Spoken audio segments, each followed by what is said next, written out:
And of course, my baguette has a giant hole in it. How's the bruschetta gonna stick in there?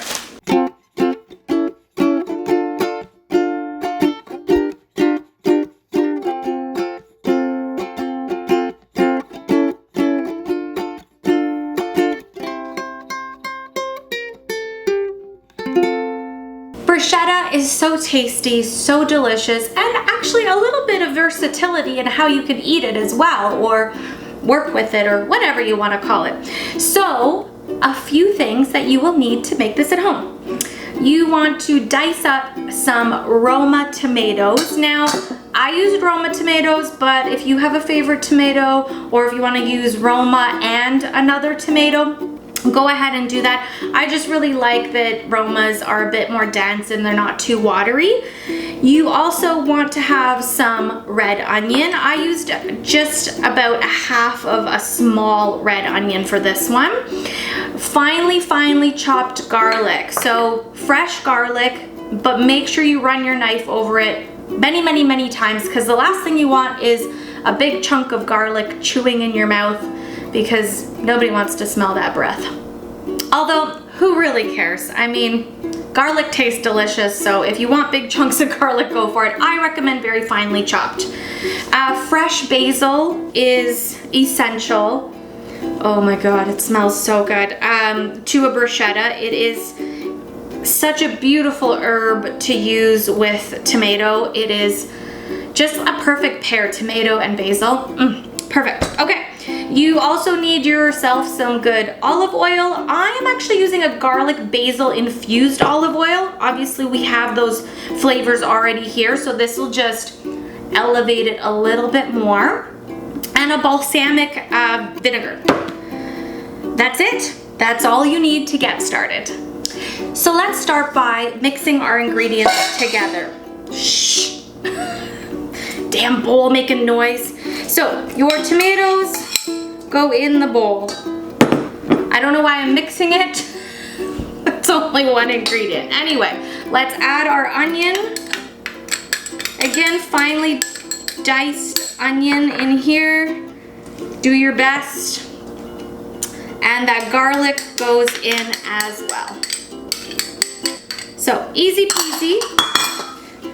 We're gonna give it a nice little mix just so that everything kind of gets touching each other. I didn't know what to say. Anyway, just mix it. Beautiful. Okay, let that sit. Let the onion and garlic and all that juicy tomato-ness do its thing, and pull apart your basil. So just, I don't really like, I want the leaves in here. I don't want these little stems. So I just pull them off and get myself a nice couple of leaves. Again, guys, with herbs, with seasoning, with flavor, it's whatever intensity that you want with these. So if you want to add 5 leaves, if you want to add 6 leaves, if you want to add 2, that's up to you.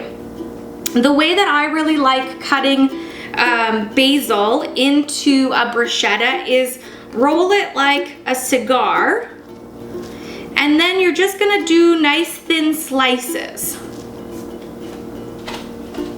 So now you've got these nice little thin slivers of your basil, and running the knife through it now, you know, you're cutting into that herb, so all the juices and all the flavor is coming out as well. So that goes in there as well. Don't lose any bits. That's all good flavor right there. I'm gonna give that another mix. And it's time to season. I actually am looking at how much basil is in here, and it's perfect for the amount that we have. I wouldn't put more or less. I like it the way it is. Beautiful.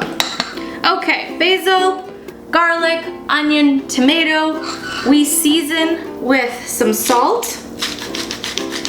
Make it snow. Not too much, but just enough to sprinkle a little bit in there. I don't like over salting it because we have so many other beautiful flavors in here as well. The next thing you're gonna do is drizzle your olive oil of choice. Now I'm just gonna do like 2 little swirls based on how much I have here. Guys, I don't measure. I've never measured with things like this. So if you look at it and you're like, it needs a little more, then add a little more. And I think that should do. Oh, it smells so good. It's like basil, garlic, all the layers of basil and garlic. The final step is adding your balsamic. Now, balsamics come in a few different shapes and sizes, as I like to call it. Balsamic vinegar that you can just buy on the shelf typically is pretty like runny. I like buying a more traditional, thicker balsamic. As you can see, it pours out just a little thicker, this one that I have.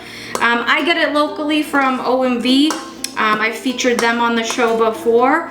But you can get even a balsamic glaze, which is really thick, and that would work in here too, but you're gonna have that intense balsamic flavor. So now we've got a pretty rich color going on here, and honestly, that is pretty much it. You can now put this in the refrigerator and take it out for dinner as an appetizer, put it onto what I'm gonna do, which is a delicious, beautiful baguette. Make your own crostinis ahead of time, and it's ready to eat like that. Yes, I know. But Sylvia, where the cheese at? Bruschetta and feta. What a beautiful combination. So I'm not putting the cheese right into the bowl. I'm gonna go ahead and assemble when I do the bruschetta with feta. I'm gonna assemble the bruschetta on top of my crostini, and then I'm gonna add some feta on top and bake it in the oven for a couple of minutes.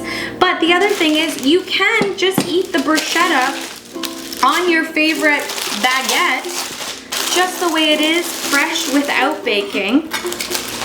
So, I mean, I'm gonna have to try it, right? And of course, my baguette has a giant hole in it. How's the bruschetta gonna stick in there? Okay, let me get a better piece, for crying out loud. This is a professional YouTube channel. I'm just kidding. Okay, but just to taste test it, you know, I'm gonna do it like this, and then if I feel like it, which I always do, I'm gonna add cheese and do it in the oven. Professional TV bite coming right up.